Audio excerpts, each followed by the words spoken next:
Bonjour à tous, je suis Florence Porcel, Community Manager officielle de l'univers, et je vous souhaite la bienvenue dans le 48e épisode de ce podcast où je vais vous parler d'astéroïdes, d'une photo historique, de tweets de l'espace et d'une expo lumineuse.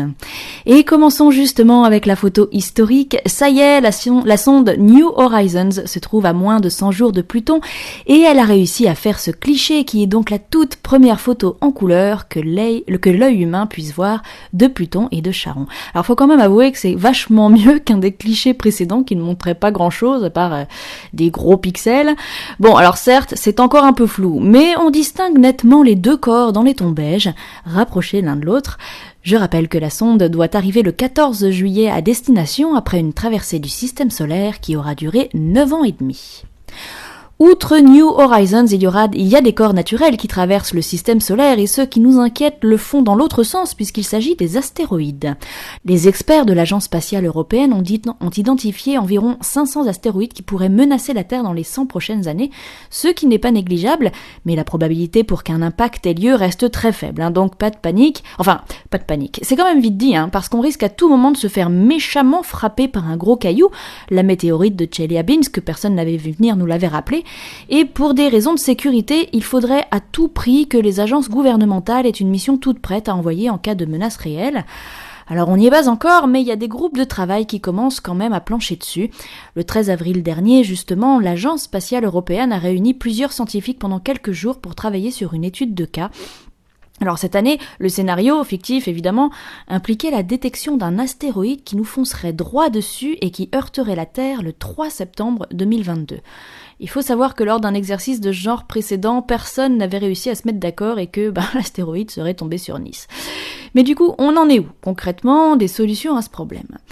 Eh bien, figurez-vous qu'en 2022, on va tester une technique dans des conditions réelles. C'est une mission conjointe ESA-NASA et le but de l'opération est simple. L'ESA va envoyer une sonde vers l'astéroïde Didymos pour recueillir des données sur sa lune, qui a été nommée Didymoon, du coup. Et ensuite, la NASA ira y cracher un impacteur à grande vitesse pour tenter de la dévier de sa trajectoire et on verra si ça marche. Alors tout ceci à 11 millions de kilomètres de la Terre et sans aucun danger pour nous, évidemment. Maintenant, il n'y a plus qu'à espérer pour qu'un gros caillou ne nous menace pas vraiment avant 2022, quoi. Et justement, si vous êtes astronome amateur et que vous avez un télescope, vous pouvez aider la NASA à repérer une éventuelle menace et contribuer à sauver le monde, du coup. Si, c'est classe. Pour ça, il vous suffit de télécharger une application compatible PC, Mac et Linux et d'y télécharger les images prises par votre télescope. Ensuite, un algorithme qui est plus efficace de 15% par rapport à celui utilisé pour repérer les objets de la ceinture d'astéroïdes entre Mars et Jupiter, analysera les images et pourra y détecter d'éventuels nouveaux objets. Alors il n'y a pas de configuration à faire et en plus elle est open source, donc modifiable si ça vous chante. Je mets évidemment tous les liens sous la vidéo et dans le billet dédié à ce podcast sur florenceporcel.com. Plus terre à terre maintenant, le 14 avril dernier, SpaceX a envoyé une capsule de fret Dragon vers la Station spatiale internationale. Rien de bien incroyable jusque-là, même si le fait que tout se soit bien passé reste quand même du domaine de l'incroyable dans ce secteur à risque qu'est le spatial, ne l'oublions pas. Mais c'était surtout l'occasion pour la firme d'Elon Musk de tenter une deuxième fois de faire revenir le premier étage du lanceur à la verticale sur une barge flottante. Alors je sais pas si vous vous souvenez de l'essai précédent que je vous avais déjà montré, mais là quand même, si c'est encore loupé, il y a une nette amélioration. Le truc arrive tranquille, bien verticalement, à peu près à l'endroit prévu, ce qui est déjà hyper bluffant, et tout se passe bien jusqu'à l'arrivée, jusqu'à ce que ça explose après avoir malencontreusement basculé. Bon, mais on avance. En tout cas, je sais pas vous, mais moi je kiffe trop de voir l'évolution de tout ça. C'est vraiment chouette de la part de SpaceX de partager tous ces essais avec le grand public. Et d'ailleurs, ça vient juste de me revenir là, à l'enregistrement du texte. J'ai rêvé d'Elon Musk cette nuit, voilà, c'est rien à voir. Bref, la capsule avec des vivres et des expériences scientifiques est arrivée à bon port et justement dans la station se trouvent désormais 2 astronomes sur les 6 actuellement à bord qui vont y passer 1 an au lieu de 6 mois. À ce propos, je vous présente mes excuses, voilà, pour avoir dit une grosse ânerie dans l'épisode précédent. Ce ne sont pas du tout les 2 Russes qui vont rester 1 an, mais Scott Kelly, un Américain qui a son jumeau resté sur Terre pour comparaison, et Mikhail Kornienko, un Russe. Donc, toutes mes excuses pour cette lamentable erreur. Je ne le ferai plus, c'est promis. Le but de cette mission est évidemment de voir comment se comportent les astronautes d'un point de vue physique, physiologique et psychologique pendant 1 an dans l'espace, en apesanteur dans un endroit confiné, et ce pour préparer les futurs vols habités vers Mars, même si 1 an dans l'ISS, c'est le Club Med par rapport à une mission de plus de 2 ans à des dizaines de millions de kilomètres de la Terre. Le tweet de cet épisode nous arrive directement depuis l'ISS justement, il s'agit de Samantha Cristoforetti qui répond avec beaucoup d'humour à notre astronaute Thomas Pesquet qui s'entraîne en vue d'une future mission et qui a visiblement appris à ses dépens que ranger correctement ses affaires évite de perdre sa serviette et de se retrouver avec une autre. Voilà, et Samantha de lui répondre depuis l'espace qu'elle est très fière de lui, qu'il apprend vite et qu'il répète après d'elle. La réponse est 42. Mais surtout dans ce tweet, elle lui envoie également une photo de la France prise de là-haut la nuit et c'est très beau. Voilà.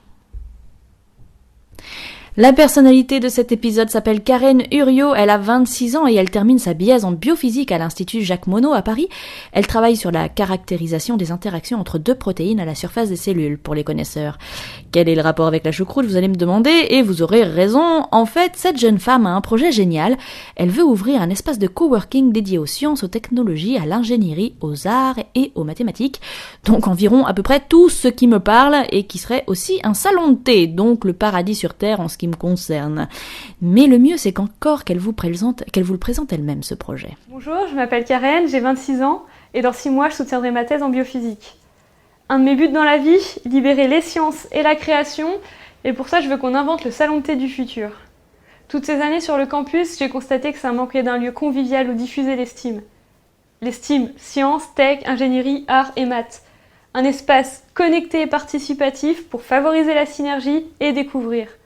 Notamment grâce à des expos, des conférences vulgarisées et des pop-up stores pour les jeunes entrepreneurs. Une super connexion Internet permettra de partager du contenu sur la Web TV et atteindre un large public.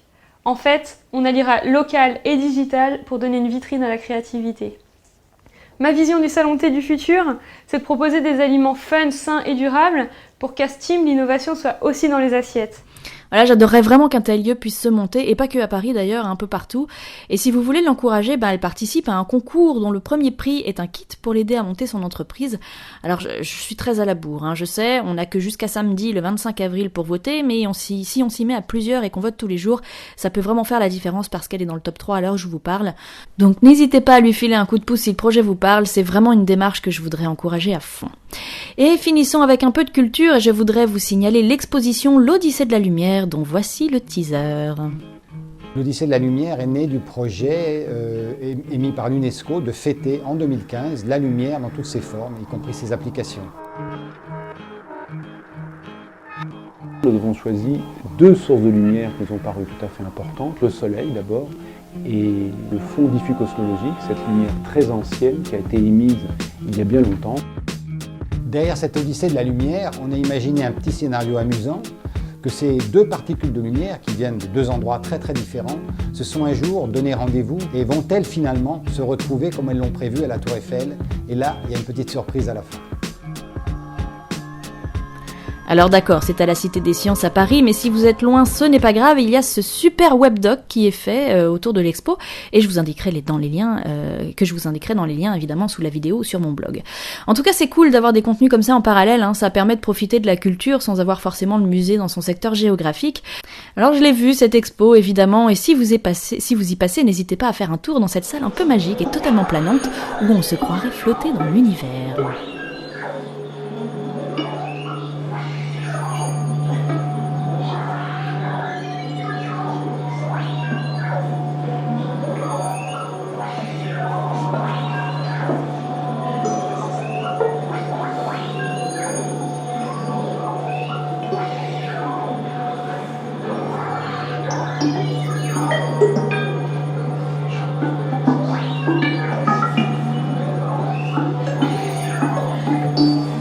Je suis Dieu. Voilà, c'est sur ces paroles emplies de modestie et d'humilité que se termine ce 48e épisode de la folle histoire de l'univers. Merci beaucoup de l'avoir suivi. Je vous rappelle que vous pouvez le retrouver sur plusieurs supports, sur ma chaîne YouTube d'abord, n'hésitez pas à vous abonner et à partager la vidéo, tout ça me rend bien service. Il est disponible également sur iTunes où vous pouvez mettre des étoiles et des commentaires qui me donnent la force de continuer quand je suis un peu fatiguée, parce que créer un contenu comme ça c'est énormément de travail et que ça m'arrive comme tout le monde d'avoir des coups de mou. Vous pouvez également le retrouver en version audio sur Stitcher, une application gratuite pour l'écouter dans les transports en commun, dans une voiture ou au bord de la plage, que sais-je. Mais surtout, envoyez-moi une photo si c'est un endroit qui peut m'envoyer du rêve. Et là, c'est pareil, vous pouvez mettre des étoiles et poster un commentaire. Et bien sûr, je le relaye sur mon blog avec tous les liens, les images, les vidéos, etc. si vous voulez aller plus loin. Sur mon blog, d'ailleurs, vous pouvez vous inscrire à ma newsletter. J'envoie des nouvelles une fois par mois avec un petit strip inédit. Voici le premier, si ça vous amuse de le voir. Il suffit de laisser votre adresse mail et je m'occupe du reste. Du côté de Facebook, je poste une vidéo par jour en fonction de l'actualité de l'espace et des sciences sur ma page La Galaxie de Florence Porcel. Et vous pouvez bien sûr me retrouver sur Twitter où j'essaye de live tweeter le plus d'événements possible en rapport avec l'espace. Et bien sûr, merci beaucoup à tous les tipeurs qui me filent un coup de pouce financier, ce qui me permet d'enregistrer ce podcast avec un meilleur son et d'avoir pu m'acheter un bon logiciel de montage. Avec la très grosse cagnotte du mois dernier que je toucherai bientôt, je vais m'acheter du son pour mes autres vidéos pour info. D'ailleurs, n'hésitez pas à faire un tour sur ma chaîne YouTube pour aller voir les autres contenus que je propose en plus de mon podcast.